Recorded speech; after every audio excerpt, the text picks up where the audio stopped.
Hi! Punta kami ng bukid, guys. Hi, R! May kagubatan kami dito, guys. Yan, oh.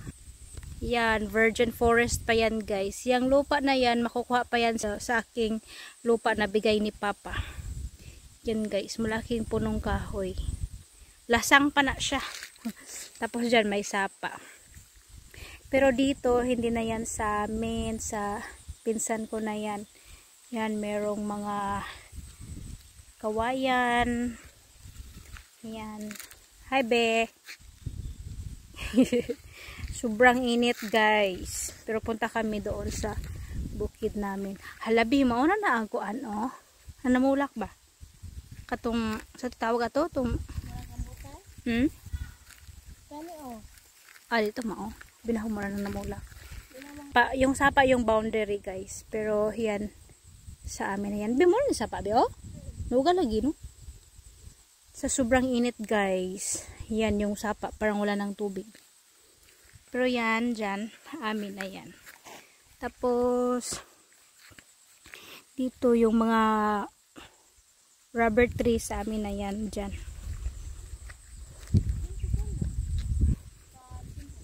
Kilubinan.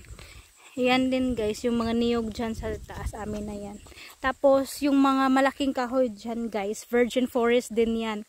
Hindi pa yan na putol. Punong kahoy dyan.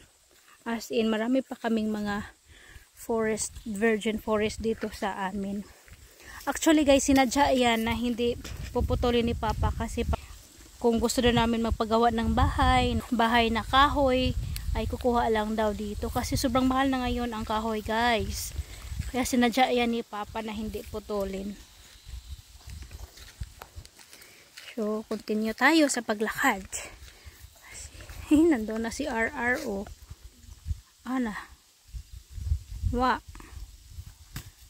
Wala si RR. Di makita. Hanap. At dito, guys, may kalabaw. Naliligo yung kalabaw. Sobrang liit na ng sapa dito. Dati sobrang laki nito. Ito na yung sapa namin. Dati, guys, dito kami maliligo. Pero ngayon, sobrang liit na yung tubig. Dito, sa amin na itong lupa dito. Sugod din, no? Sugod sa sapa. At yan, guys, meron ng niyog. Sarado, wala sila diha. At dito meron kaming landahan. Yung lutuan ng niyog. Yan, guys, oh. Yan. Mauni ang kuwara ni Banban rin, oh. Manukan Banban. At dyan, guys, mga niyog namin. Ito yung malaking niyog. At dati dito kami umaakyat sa puno ng langka. Pero ngayon maliit na. Sobrang tanda na niyan. At ito yung tanim namin dati ng mga bulaklak. Hanggang ngayon buhay pa. Sobrang tagal na niyan. Ito yung bahay kubo namin dito. Dito kami magluto ng niyog. Diyan. Meron rin kaming na yung avocado bunga isa kabok. Upat na nakabukan ka. Upat kabok. Merong avocado, guys. Ang tagal na nito. Dati meron itong sanga dito, guys. Dati ito may sanga dyan. At dyan kami umaakyat palagi. Pero ngayon hindi siya masyadong malaki. Kasi merong mga puno ng niyog. Kaya hindi siya masyadong lumaki. Yan. Sobrang ganda dito. Sobrang dami ng bunga. At yan, puno ng marang. Meron kaming maraming marang, guys. Sino nakakaalam nitong puno ng marang na to? Sobrang sarap ng prutas na yan, guys. At yan, meron kaming mga mangga. Yan, mangga. Nandoon pa mangga. At yan, guys, papunta na kami sa aming pupuntahan. Kami baho, tiga. Hi! Nanguha din kami ng niyog, buko. Nanay, mingin. Kuha din kami ng buko. Kaya meron kaming dala na pangkuhit. Ano ba yan? Tawag dyan. Basta, yun na yun. Meron kaming aso. Yan guys, meron kaming lansunis at santol. Tingnan natin itong lansunis kung may bulak na ba. May bulak. May bunga na ba. At yan guys, ito na yung lupa ko. Ang daming niyog at saka baka. Meron ding mga saging. At dito may basak. Tarong ka basing mali. Lapo ka. Yan guys, meron din ditong tubig. Malinis yan guys, pwede yan mainom. Yan, igib ng tubig paggawa ng tubig. Hindi mo nagkabo. Yan guys, yun na yung gulang. Ito na yung mga niyog ko. Si Papa natanim nito guys nung ano ba yan? Wow, ano yan? Saan ibe? Durian guys, so malaki na. Sobrang laki na, ang bilis niya lumaki. Marami itong mga prutas dito. Sabi ni Mama, marami daw prutas tong lupa ko. Yan o, meron din po nung kamansi. Uwot sa Tagalog guys. Basta yun, ang sarap niyan pagulayin.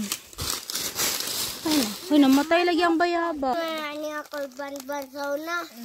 Malaki na yung mga niyog. Oh.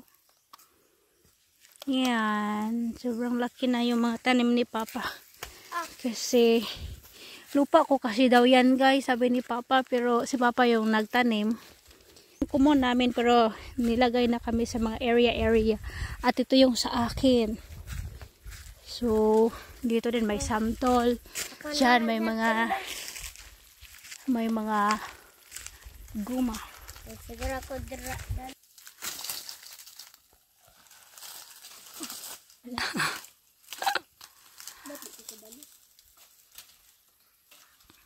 Sarap. Wow! Good job. Isa na makabok. Nandito si Banban, ang kapatid ko.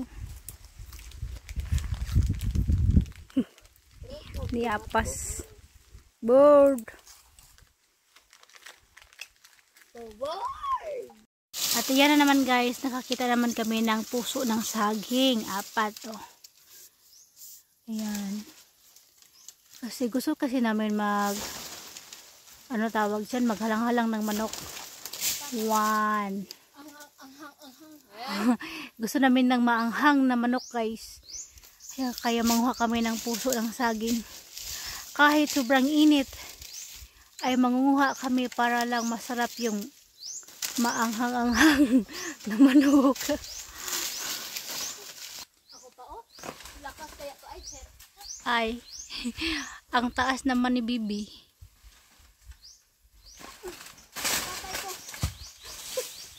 Ay. Hinay ha kay basig makuha ng sanggot ni mo ba? Lapa. Hindi na makuha. Why? Holo. Kulang. Kulang height, kulang. Sige. Pagka. Ano siya matuwa? Hala. Di pa antos ko ba? Tuara. Hulog. So, ganyan guys. Ang sarap kaya nito adubuhin. Ba no? Ando na lang. Sarap man jud. Paborito kaya namin to. Dati manguha talaga kami ng ganito guys para gawing salad, adobo, ganyan. Pinangga talaga kami nitong kapatid ko kasi pumunta dito para tulungan kami. Sobrang init guys asin. Nga man napagdala. Dago kayo.